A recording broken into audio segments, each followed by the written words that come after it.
Good evening, everyone. I'm Chip O'Brien, President of the Savannah Council on World Affairs, and we welcome back our members and guests to this, our fifth national live stream presentation this fall. Tonight's topic is preparing for a new global battlefield. We recently released our schedule of programs for the spring, so please check our website, savannahcwa.org, for future program details, recordings of past programs, and the many offerings by World Affairs Councils around the world, around the country, I should say, which are being made available to you. I'm going to go to a second slide on the screen share. This evening, we're going to be presented with a startling analysis of how future wars will be waged, presented by Dr. Robert H. Latiff.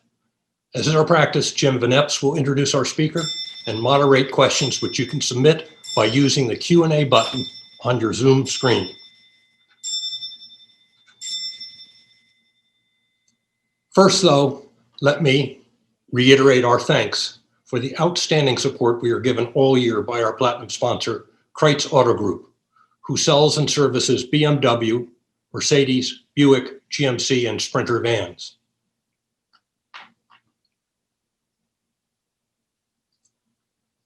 We also very much appreciate our two program sponsors tonight, Kayak Cafe and Planters Inn. You can enjoy great meals at Kayak Cafe at their two Savannah locations and choose outstanding accommodations for your family and friends at Planters Inn, where all of our speakers stay when they come to Savannah for in-person presentations.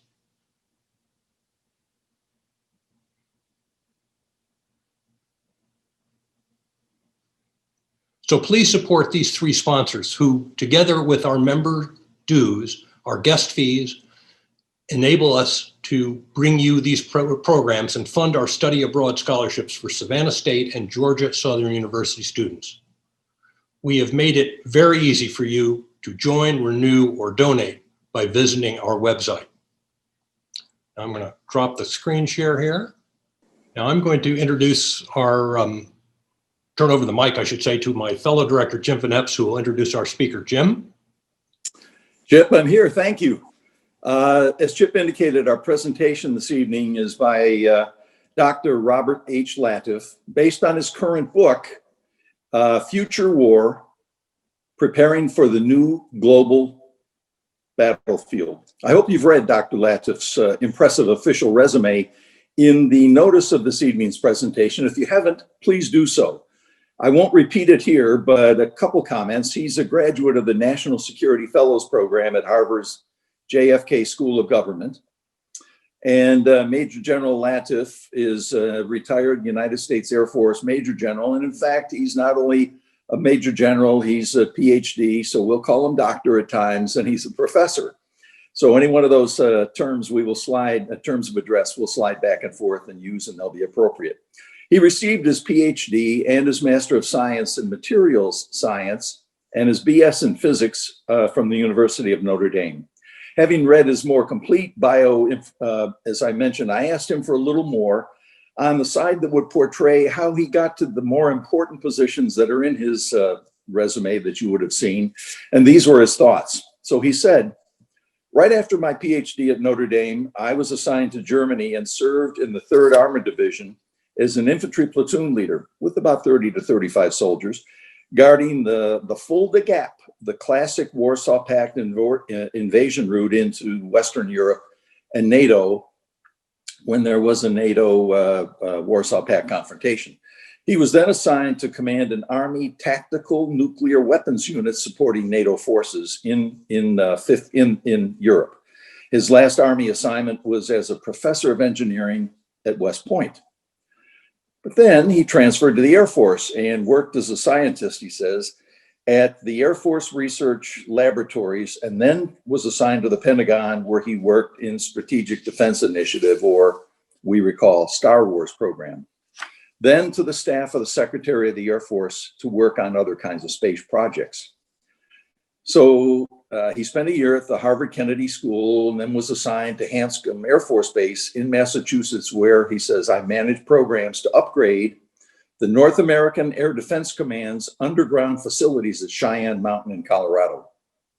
Also directed a program to develop and manufacture the Air Force's Ground Surveillance Radar Airplane, or JSTARS, promoted to Brigadier General along the way. And JSTARS, by the way, is based at Robins Air Force Base here in Macon, Georgia. Ultimately, he was assigned to command the Cheyenne Mountain facility. Was then assigned to Washington, where he worked at the National Reconnaissance Office on advanced science and technology programs, was promoted to Major General, retired there in 2006. Together, General, that's quite a set of credentials for the author of this book and for this presentation. So to the topic. Dr. Latiff's presentation is an urgent, prescient, and expert look at how future technology will change virtually every aspect of war as we now know it, and how we can respond to the serious national security challenges ahead. Future war is almost here. Battles fought in cyberspace, biologically enhanced soldiers, autonomous systems that can process information and strike violently before a human being can blink. At its best, advanced technology acts faster than ever to save the lives of soldiers. At its worst, the deployment of insufficiently considered new technology can have devastating, unintended, or long-term consequences. The question of whether we can is followed all too infrequently by the question of whether we should. The evolving complex world of conflict and technology demands we pay more attention to the issues that will confront us before it's too late to control them. Dr. Latiff will expound on the broken relationship between the military and the public it serves, the issues confronting military planners and weapons technologists and decision makers and the nation as a whole as we prepare for a very different future. Now, as has been our custom, following the presentation, he will take questions from viewers that can be easily sent via, as we've said before, on the Zoom Q&A function on your computer screen or iPad. Just click on the Q&A icon on your screen. A box will appear in which you can easily type a question and send it. It's that simple. I suggest you send them early to make sure that we try to get to them. We do get to them during the time we have allocated. We're projected to end at 2 o'clock, pardon me, at 8 o'clock. But the general has indicated that he's willing to stick around a couple minutes if we have more questions. So now it's my honor to present Dr. Robert Latiff, and it's great to have you join us this evening, even in this venue. General, it's all yours. Thank you so much, Jim. Let me see if I can make this work. Let me begin. Let me begin by thanking first you, Jim, for the kind introduction, and for all of you who are working with the council. I think it's a wonderful group of people. And I would also like to thank your sponsors for making all of this possible. It really says a lot about Savannah and the local people there. So I'm going to talk tonight about high-tech warfare. The book obviously was a labor of love on my part to talk about this. So let's just get with that. If I can figure out, there we go. So I'm going to talk first about why I wrote the book, which I think is always kind of interesting. I'll talk about several major themes. I was kind of all over the map with the book, but there were some major themes. Then I'll spend a little bit of time talking about the new technologies because they are so fascinating and useful, but they raise some ethical concerns, which I'll only spend a brief amount of time on. And then I'll talk about what Jim talked about is the disconnect between the military and the society, which may surprise you when you hear something like that. And then I'll end with what comes next. So why did I write this? It all really boils down to 9/11 and post 9/11. I was actually on active duty as a 1-star when that occurred. And then all of the post-Iraq invasion concerns in which I felt, as someone who was on the inside, that we showed quite a lack of restraint, which is unusual, which at least I thought was unusual for us. And there were some ethical lapses. And at the same time, because of where I was and who I was and what I was working on, I had some early insight into the emerging technologies, some of which I'll talk about. So fast forward, after I retired, I began working with the philosophy department at the University of Notre Dame and about my concerns. And one thing led to another, and I created a course called Weapons Ethics, which was a very unusual course. Nothing like it existed at the time. It's so unusual, in fact, that Notre Dame, I don't know, you may have heard that Notre Dame has a football team, and periodically they have nationally televised games. And during the game, they profile a teacher. So they profiled my course, which got an awful lot of attention. The New York Times picked it up, wrote an article about the course, a little bit about me, too much about me. And as a result, the publisher, Alfred A. Knopf, actually sent me a letter and asked me if I wanted to write a book. I never actually had any idea that I would write a book, but here we are. I might point out that something unusual, I thought was unusual about it, that, and my editor thought so too, was the foreign interest in the book. It was translated into 6 languages, which we found surprising. So to the ethical concerns, many of you have seen these pictures of the renditions, the kidnapping, and obviously the Abu Ghraib pictures were horrible, of the torture that we involved ourselves in. The 2 pictures there in the middle are not self-explanatory, but you may also recall at that time there was a big controversy over the National Security Agency collecting a lot of information on U.S. phone calls. And then, of course, there was always the use of drones and drone strikes to target terrorists. So don't get me wrong here. Most of these people that we dealt with were despicable individuals, but our behavior surprised me. Not that we shouldn't necessarily be doing these things, but I wasn't sure that we were giving it enough thought. And thus, I began worrying about this. So the major themes of the book are multiple. First of all, the kind of war we are actually in, but particularly the kind of future war we're going to see is completely different than what most people think of about as war and what most movies and books depict about war. Technology is moving fast. It is moving really fast, and I'll try to depict that as well. And one of the main themes of this book is how seduced we are and addicted to technology, both in the civilian sector and in the military sector.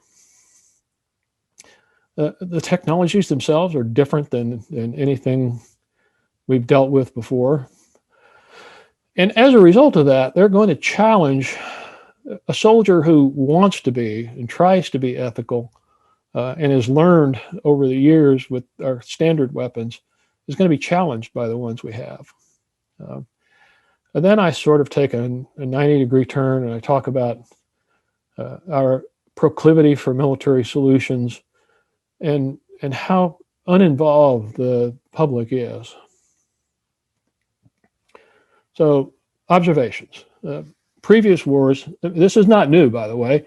In previous wars, the development of things like the pike, or the longbow, or the crossbow, or the machine guns, or even atomic weapons, although we haven't fought wars with atomic weapons, really, they've changed the whole concept of war. Now we have unmanned vehicles that make the battlefield much larger, directed energy weapons, super fast, hypersonic weapons, artificial intelligence. and even enhanced soldiers that change, what the concept is of actually being a human on the battlefield. All of these things, increase our range, increase our speed, how deadly we are. But again, it'll challenge our understanding of what we refer to as the rules of war, or just war theory, or the laws of armed conflict. And all of this falls on the soldier's shoulders, which I repeatedly harp on throughout the book. So, a different kind of war. You all may recall in 2014 when Russia annexed the Crimea, the people who were there were referred to as little green men because none of their uniforms had any kind of marking on them that identified them as being Russian. It was a different kind of conflict. Information warfare, cyber warfare, crime, all of those things will fall into the area of hybrid war or gray zone conflict. Dual use technology. It used to be that big countries, us and China and Russia, we had a lock on all the weapons. Now these things are readily available. Terrorist groups are now using drones in Ukraine and elsewhere. There is a writer by the name of Steven Pinker who, despite all this, says, well, the world is actually getting more peaceful. If you look at the numbers, the number of people killed in war has fallen dramatically, which is true. The number of combat soldiers dying has fallen greatly, but the number of conflicts and the number of non-combatants is rising dramatically. And so it kind of argues as to what really constitutes war.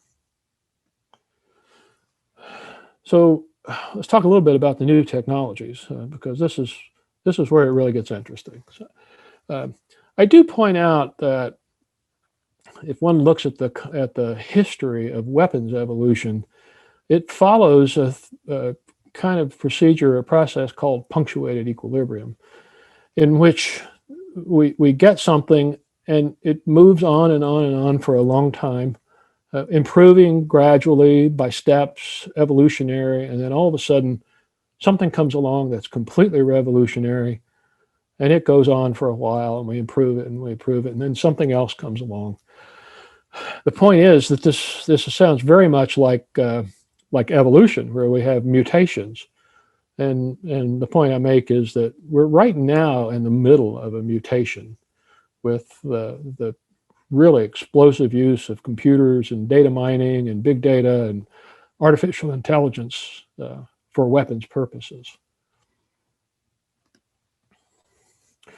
Technology is moving fast. I probably don't need to tell anyone this, but there are some curves that really tell the tale, are quite fascinating, both in the military as well as in civilian life.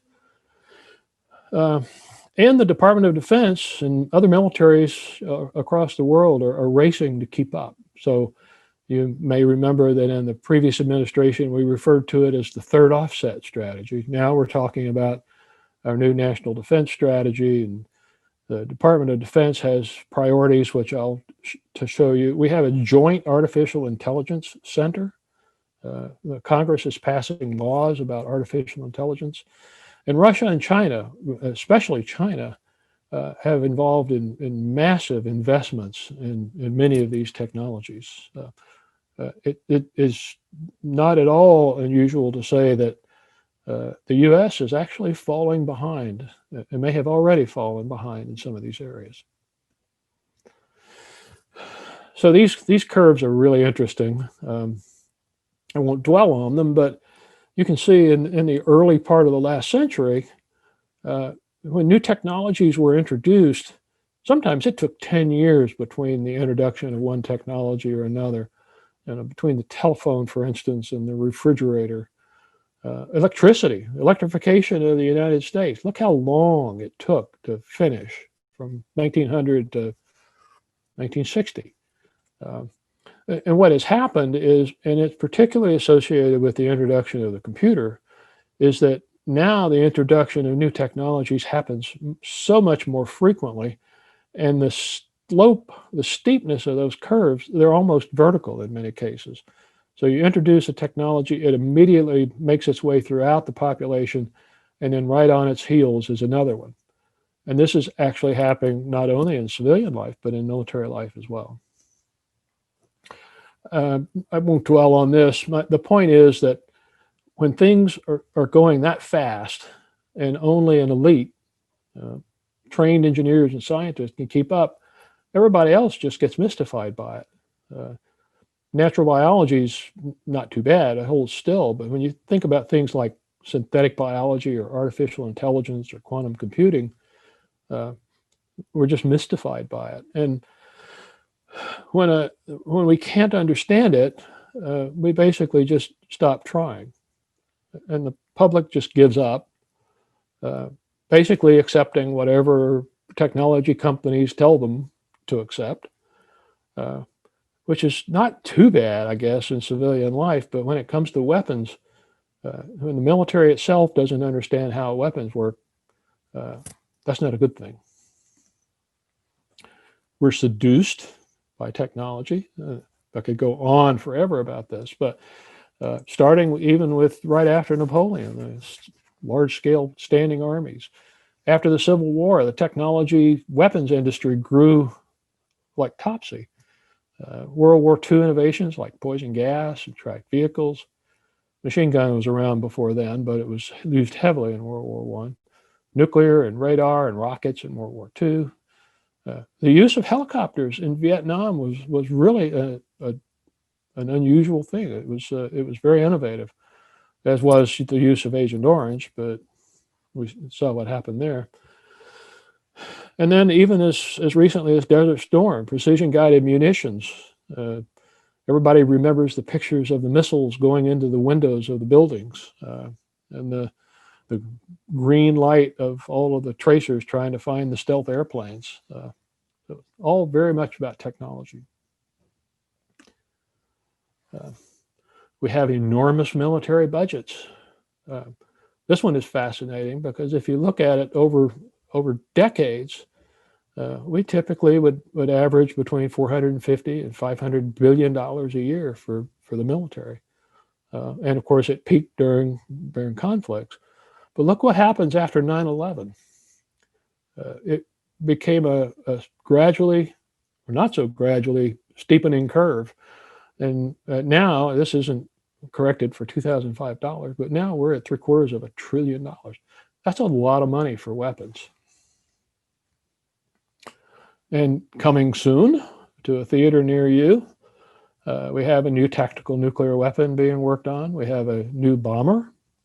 We have a new cruise missile. We have new submarines. I failed to mention here that we have a new intercontinental ballistic missile. Now, we haven't even fielded the F-35 fighter, and now we're working on a 6th generation fighter. And both the Navy and the Air Force want to network everything to everything. The Air Force even goes as far as to say that individual capabilities really won't matter as much as the networked force, which is kind of a strange thing for a military leader to say. We're seduced by it. And I won't get into all of the comparisons with personal seduction and the dangers of it, but it promises us something good. We think we can get instant gratification from it. And since it's technology, we don't really have to think about it. It's subjective, it's not subjective. And we get addicted to it. As I said, every time we get a new weapon, we're all of a sudden starting to think about the next new weapon. And my main point here is that we tend to overlook, very much like typical seduction, we tend to overlook the negatives. We largely ignore long-term consequences because they would get in our way and might prevent us from doing what we really want to do. And you have to think about artificial intelligence in this context. Great example is Robert Oppenheimer, the father of the atomic bomb. that basically said, you see something technically sweet, you go ahead and do it, and then you worry about it later. That was the way it was with the atomic bomb. And one of my favorite generals of all time, General Jim Mattis, former Secretary of Defense as well, he was talking about this all the way back 10 years ago, that new technology would seduce us and lure us into thinking that things would be predictable, and they're not. They're unpredictable and they're risky. And he basically said, in future wars, technical systems will go down, and so we're going to have to restore initiative. And I put a picture there, by the way, that it has only been in the last several years that the U.S. Naval Academy has reinstituted the use and training in sextants and celestial navigation, finally understanding that GPS may not always be available. So soldier enhancements, and we'll go through the list. We'll just talk about a few of them. Soldier enhancements. But I'll first just point out to you that the Army actually did a report several years ago on what they thought the battlefield of 2050 would look like, and it's pretty much what I've been talking about. Robots, drones, hacking, cyber warfare, superhumans. This report, by the way, is available to anyone who wants to look at it. The Undersecretary of Defense wants hypersonic weapons, the super high-speed missiles I'll talk about later. Lasers, space is a big deal now. The cybers, artificial intelligence, and you can see the list. And I just threw this one in. This is a little bit dated, but it also just shows you that the Air Force is interested in biotechnologies, using computers to enhance human cognition, and so forth. So we're always talking about airplanes and bombs and ships, but we're also talking about other really advanced stuff. Soldier enhancement, physical. Exoskeletons. If anybody saw the movie Aliens, that was a great exoskeleton she was in. Smart uniforms. We got uniforms that have all kind of sensors in them that ultimately will be able to know what a soldier is doing and what the soldier is seeing and how the soldier is feeling, and even may know something about their mental state. Pharmaceutical. The Army makes no bones about the fact that they're considering drugs, for instance, to make soldiers have higher cognition. There's some talk that they may be able to give soldiers drugs to minimize pain and so forth. And then there's the neurological, and this is not only the most exciting and strange, but also a little bit worrisome, where we can use external stimulation to change a soldier's learning capability. That's not so bad. And there are brain implants that they've tried on mice that can actually download memory and reload memory. And that should make you think. If we understand what those messages look like, we might actually be able to create some messages that weren't there before. And the bottom picture there is of an experiment that took place where mice were actually able to communicate with one another via the internet, with one mouse being in the United States and one mouse being in Germany.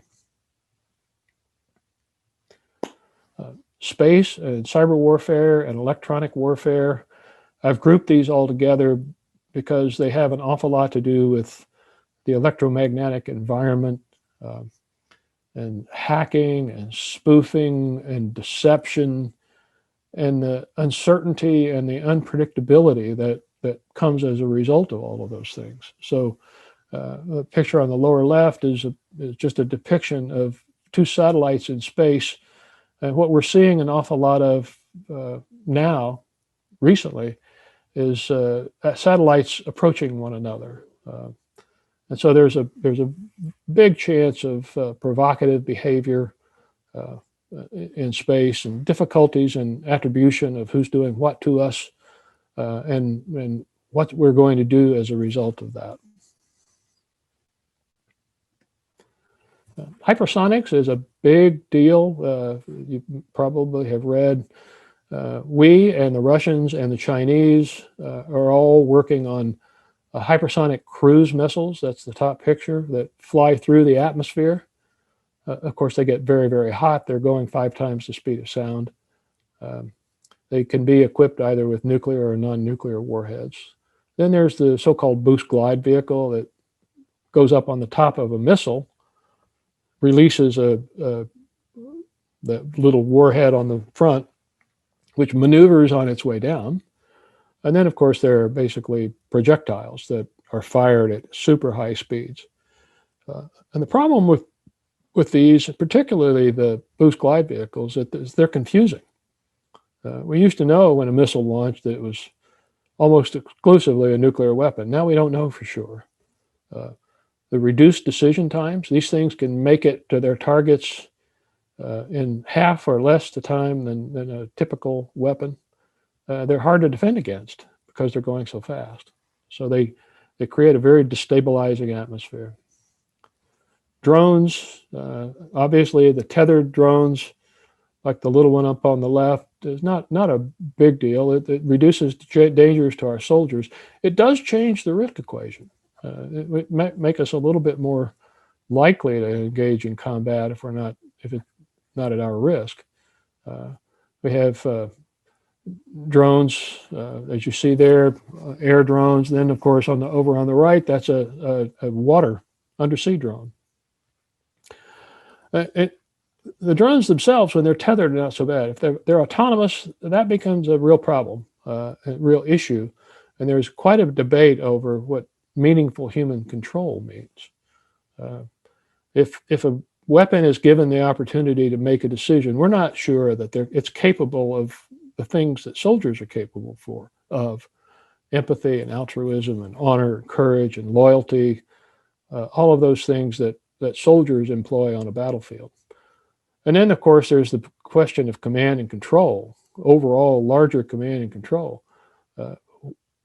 How might we get into a war? And might we use artificial intelligence to help us make that decision? That may or may not be such a good thing. Because AI can be deceived. I think there's many stories out there about it. Hard to test. The military tests its weapons to the nth degree. And it's hard to test an AI. And it's hard to have an AI explain what it is it's doing. Right now, it's impossible. They're working on it, but when you ask why it made a decision, what you basically get is a lot of gobbledygook. And AI developed for one thing may not be useful for another, and the danger is that we'll try to force fit one into another application with bad results. So ethical concerns. Part of what I teach is just war theory, laws of armed conflict. Typically, it's ad bellum means toward war, in bello means in war, and we look for just cause, whether or not going to war is done for a good reason and the right intentions, and we have a proper authority, and it's the last resort. The question is, can machines make those kind of decisions? I contend they can't. And that's true in war. Whether or not a particular action is proportional, it can distinguish between combatants and non-combatants, and it doesn't create unnecessary suffering. Again, unclear whether a machine can actually make that kind of decision. Then, of course, we have the Geneva Convention and the Hague Convention. Question about the Geneva Convention is if I have a super soldier, one who's been enhanced in some way, whether or not the Geneva Convention even still applies. So let's talk about military and society.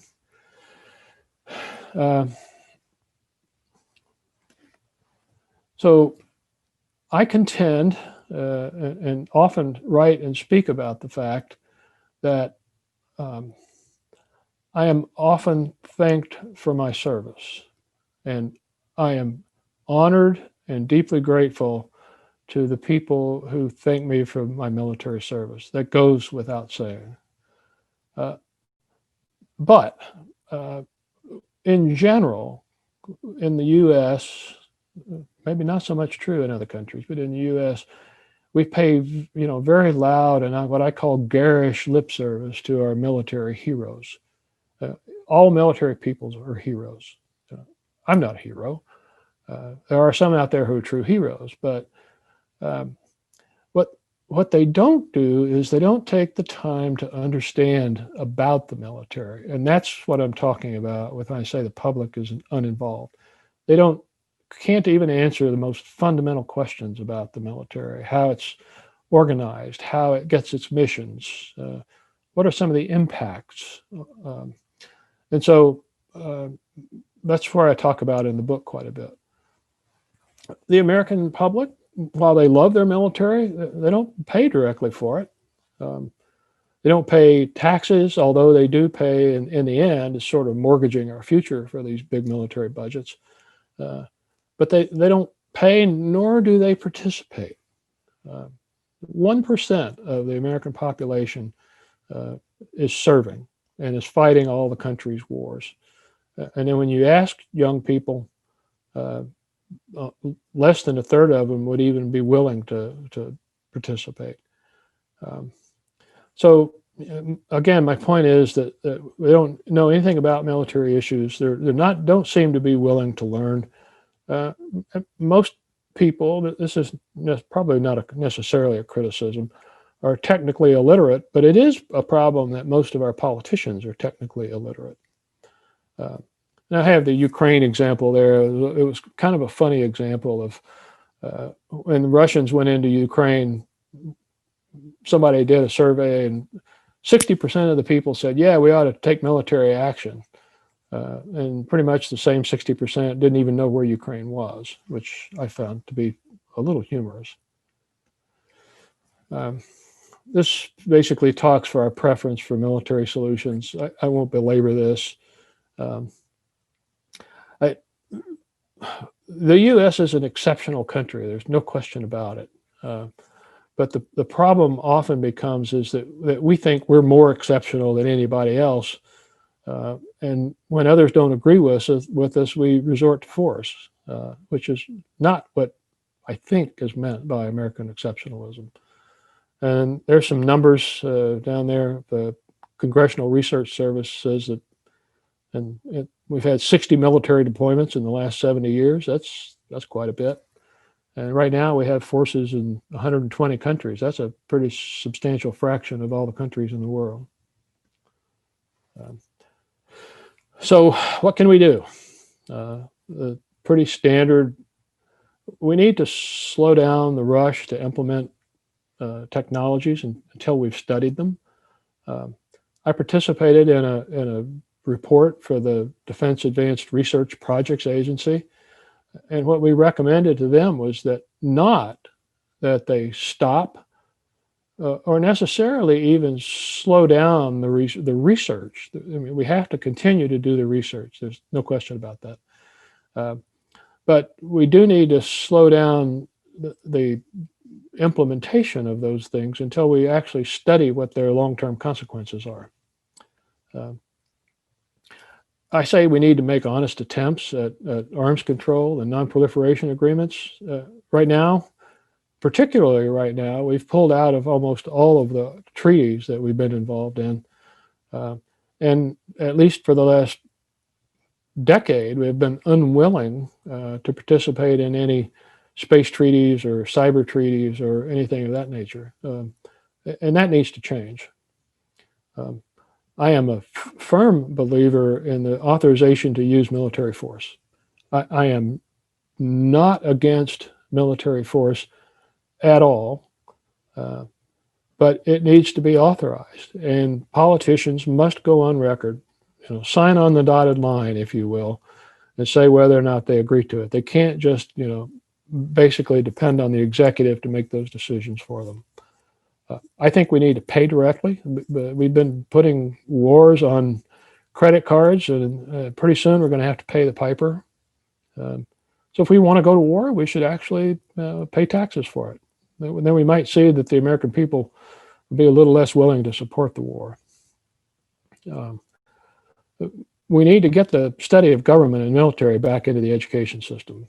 When I was growing up many years ago, we studied government. I don't think we do that much anymore. And in the book, I talk about national service. I don't talk so much about conscription, but that certainly is an idea to bring the draft back, and then we'll see how many people are still interested in going to war. So what's next? So rather than talking about the war and what we do in the war and how we act and the kind of weapons, maybe we should talk about trying to avoid war in the first place. So one of the things I'm thinking about now are, the military is one writer, Patrick Tucker, called it a giant armed nervous system. And that is a really apt description. It is highly connected all over the world. It's huge. And given the aggressive interactions between countries these days, it could easily get nervous. And so there are a lot of urges to violence out there. And we have been fascinated with super weapons and technologies. The arms industry is, I can't think of a word to describe just how big and influential the arms industry is. There's growing nationalism, not only around the world, but even in our own country, and a serious lack of education. We're facing adversaries everywhere. There's a lot of provocation on both sides, and we could stumble into war as a result. So we have to stop. We have to step back, try to educate people about what the true cost of war are, how expensive it is, and make it expensive for our politicians to get us into conflicts in the first place.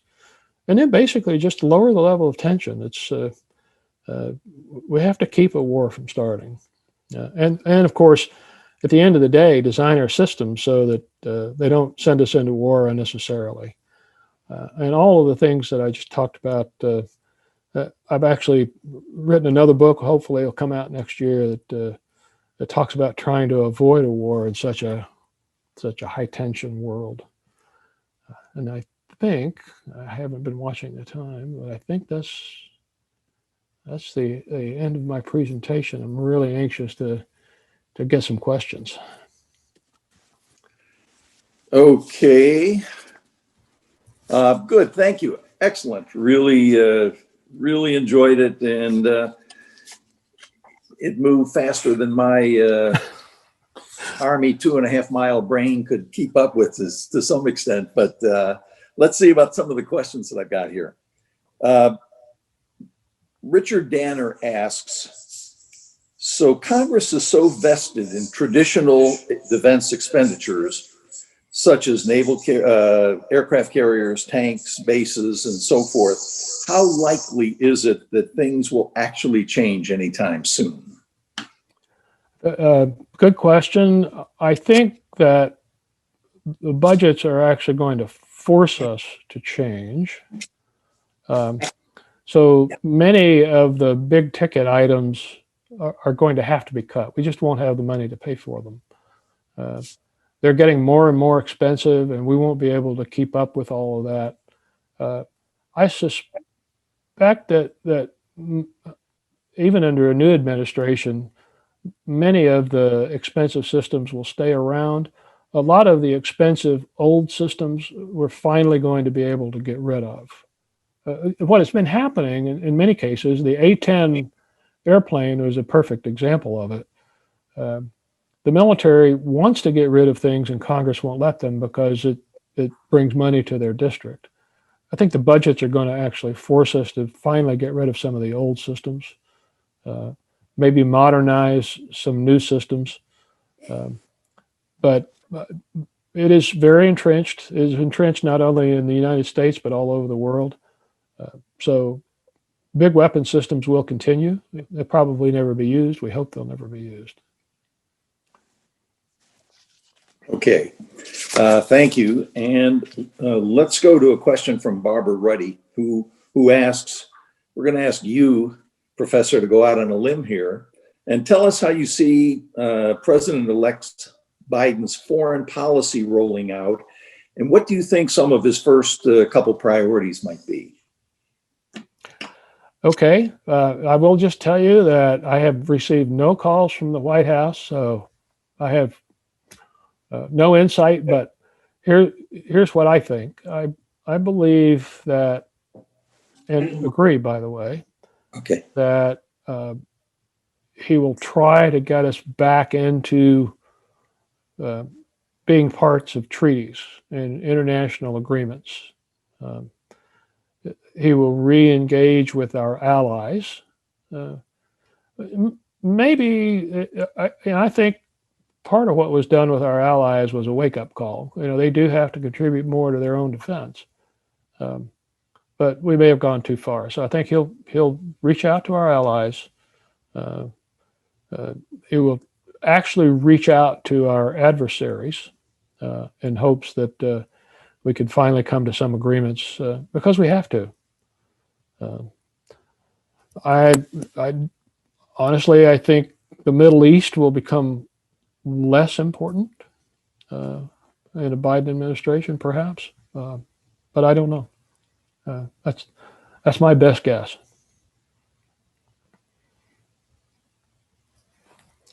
I can't hear you. True, you're right. I'm sorry. So I did go on mute there. And that's what we thought that just might be your personal speculation on what might happen. Thank you. Are you familiar with a book that came out a few years ago, not too many? I know that they read it at the Naval War College, called Ghost Fleet. I am quite familiar with the book, and I'm actually pretty good friends with the author. Very yes. good. Can you tell us what you think about that? That's a hazardous situation that the book presents in the Chinese technology and how it influences ours. I think there was an awful lot to be said for that book, and it got a lot of attention at the Pentagon. Some of the scenarios, and it was fiction, so that's what fiction does. Right. Some of the scenarios were probably a little bit far-fetched, but not much. The whole concept of cyber attacks is one that we have not quite come to grips with yet. As far as the Chinese actually being able to get into all of our electronic systems and do the kind of things that book posits, I think that may be a little far-fetched, but it certainly, again, was a wake-up call to the people who build electronics to be a little more secure about it. It was a good read, though, and I've recommended it to a number of friends. So yes, okay. It was. Thank you. Next question. Given the dynamic situation of ever-changing technologies, which you talk about, how will our military forces recruit and train men and women to operate within the challenges that are inherent in this dynamic situation, the evolution of ethics and of technology?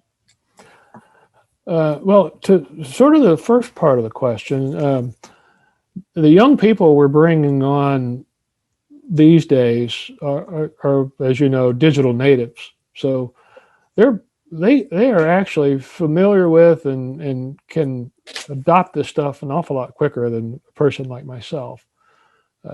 So that helps. One of the other things that I talk about in the book is a program which never got much traction, but it's a very important program.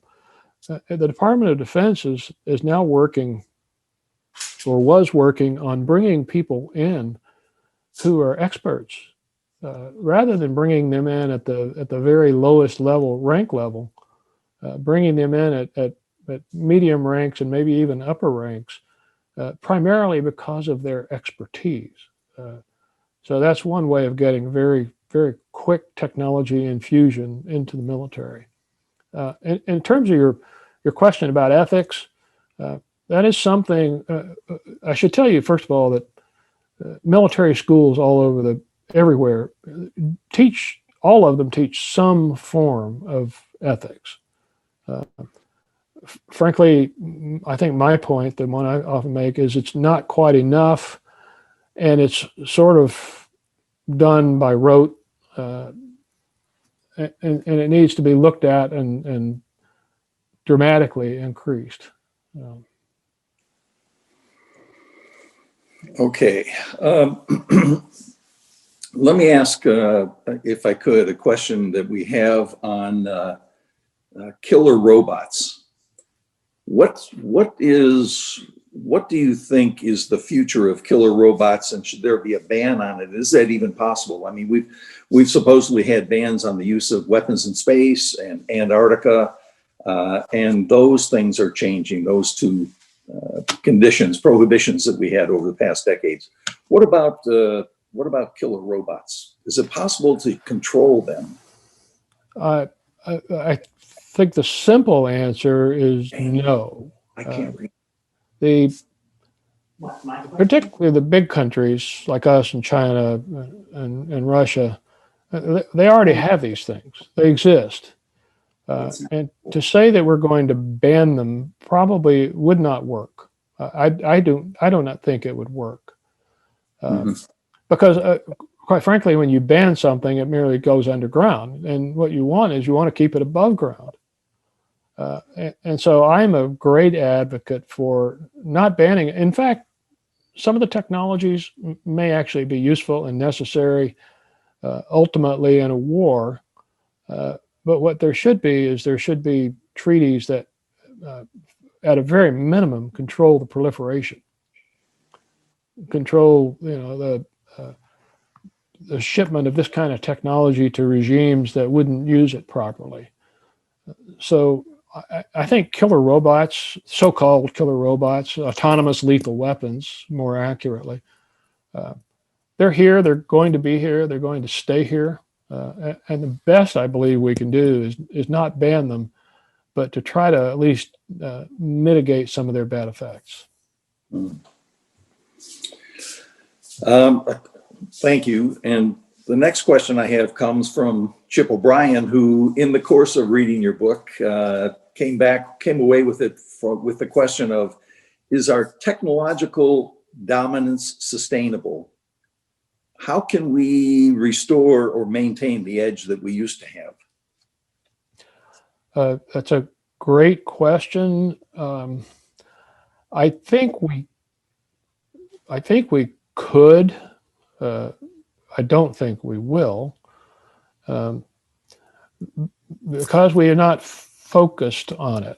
Now, this is where I get into more sort of elementary sociological analysis that I'm not qualified to do, but I think the American people don't have the focus. They're focused on other things, more personal, entertainment, those kind of things. Whereas in many other countries, even the populace has a good feel for foreign and military and those kind of things. We could, with the proper focus on the part of the government and the proper redistribution of priorities from big ticket items to research and development. Yes, I think we could. We still have wonderful universities and scientists. We just need to put them in the right direction and give them the resources they need. Whether we will or not is another question. So something related, over the course of time, we started out with combat being man-to-man, so to speak. And then after a while, as one of your slides projected, we had the crossbow, and then we the longbow, and ultimately we get on to what we know in our current lives. Our combatants appear to be more and more distant, which is what folks seem to be happy with. But the question is future war ultimately going to be machine against machine?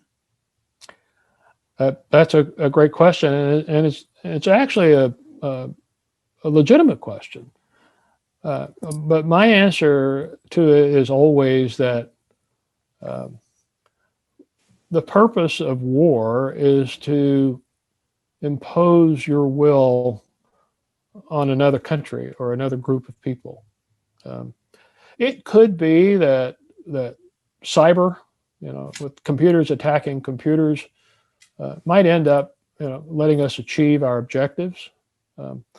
But my thinking is, at the end of the day, at the end, when you get right down to it, war ends up being about people. And so all of these technologies, these wonderful, cool things that we can do, end up being tools, which will allow a human force to impose its will on another human force. I don't think, if we're talking about computers to computers, maybe. Talking about drones fighting drones, I don't think so. Okay, I'm going to go to one on the screen here and ask, one of our members here, Michael LeBang, asks, given the dynamic situation of ever-changing technologies, how will military forces recruit and train men and women to operate within the challenges inherent in the situation? Now, we talked a little bit about that earlier, but given this context, can you answer that, please? Well, as far as recruiting, I think that's actually a good question, because when I teach at Notre Dame and at George Mason, I talk to young people, and what they're interested in is not so much about war. I mean, they're worried about it kind of on the periphery, but they're also worried, whether the American public does or not. They're also worried about climate change and environmental impact of human action, frankly, about immigration and inequality and all of those things. So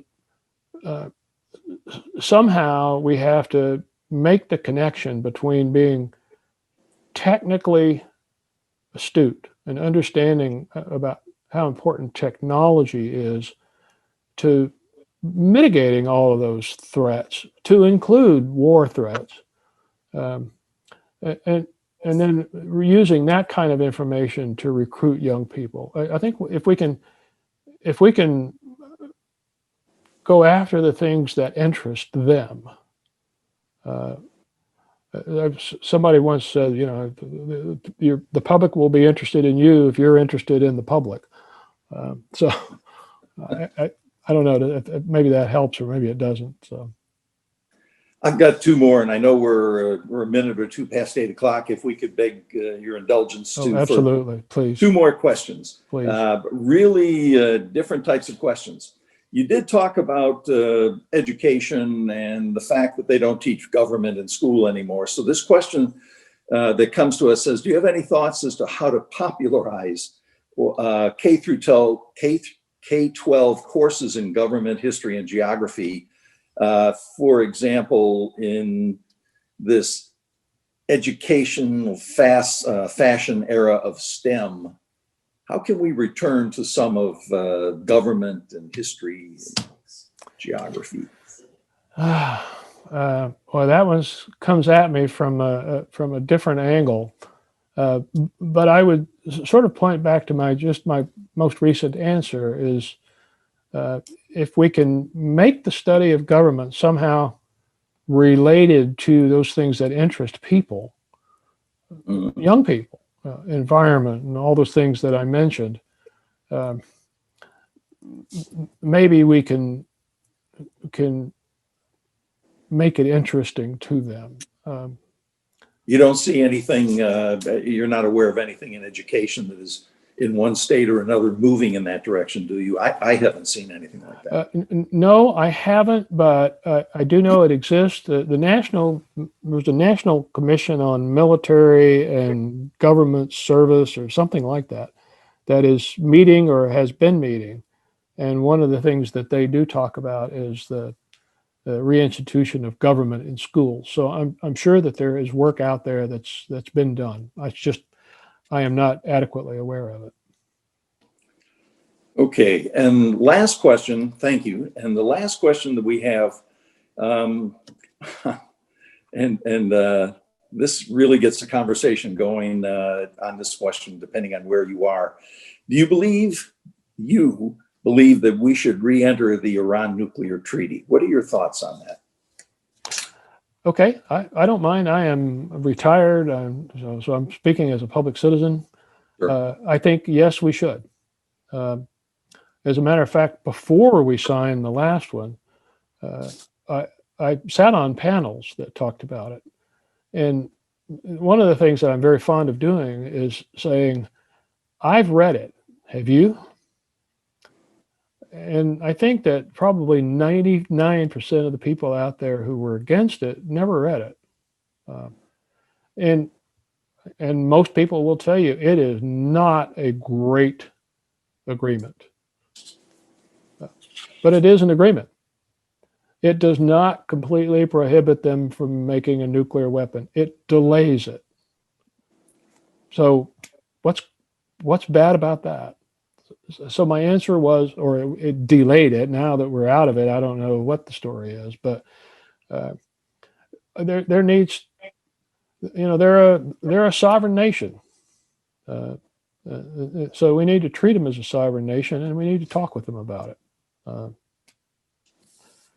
That doesn't get over the fact that they support terrorism and do despicable things, but Sure. Yes, your short answer is I do believe we ought to try to get back into many of the treaties that we've gotten out of. Having an agreement is better than having no agreement, in my view. If you don't engage, you don't know what they're thinking sometimes, right? Exactly. Keep your friends close and your enemies closer. Precisely. Okay, well, it is 5 after, and we really appreciate your presentation. Outstanding. Thank you, Professor Latiff, General Latiff, Dr. Latiff. Bob. On behalf of the Savannah Council on World Affairs, for an outstanding presentation and thoughtful answers to our questions.